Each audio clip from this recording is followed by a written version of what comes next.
Isa na naman pong mapagpalang araw sa ating lahat. At ako po ulit si Gabriel Santiago from Batch 3. At nais ko pong ulit ibahagi sa inyo ang aking daily devotion for today. Na ang ating pamagat po ngayon for October 21, may second class Christians ba? Ang ating main concept po ngayon na pag-uusapan is about two-class Christianity.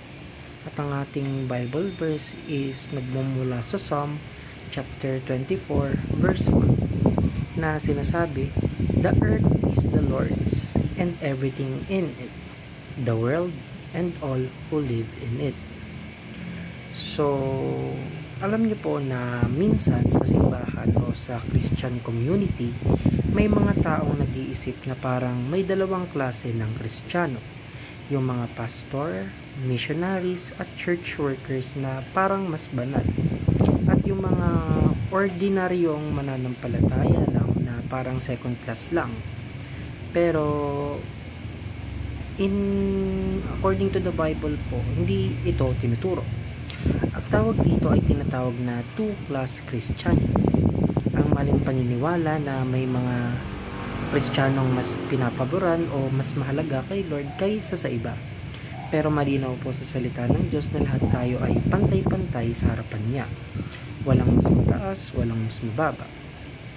Dahil ang lahat ng nasa mundo ay pag-aari ng Panginoon at lahat tayo ay kanyang nilikha at minahal.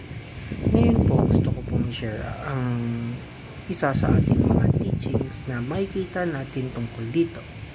Unang-una po, all Christians are God's priest. So, ibig sabihin, bawat isa sa atin ay may direktang access kay Lord. Hindi mo kailangang maging pastor o missionary para makalapit sa Kanya. Sabi nga sa unang Peter chapter 2 verse 9, "But you are a chosen people, a royal priesthood." Kaya kung ikaw man ay student or empleyado o kahit simpleng follower, tandaan mo ikaw ay lingkod ng Diyos.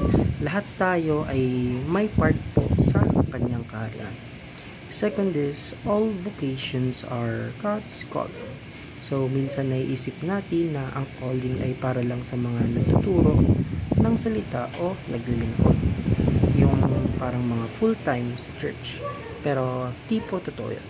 Kahit anong trabaho o posisyon mo, yan ay calling din ni Lord. Ang mahalaga ay kung paano mo ginagawa ito para sa Kanya. At hanggang dito lamang po ang aking daily devotion for today at salamat po sa inyong pakikinig.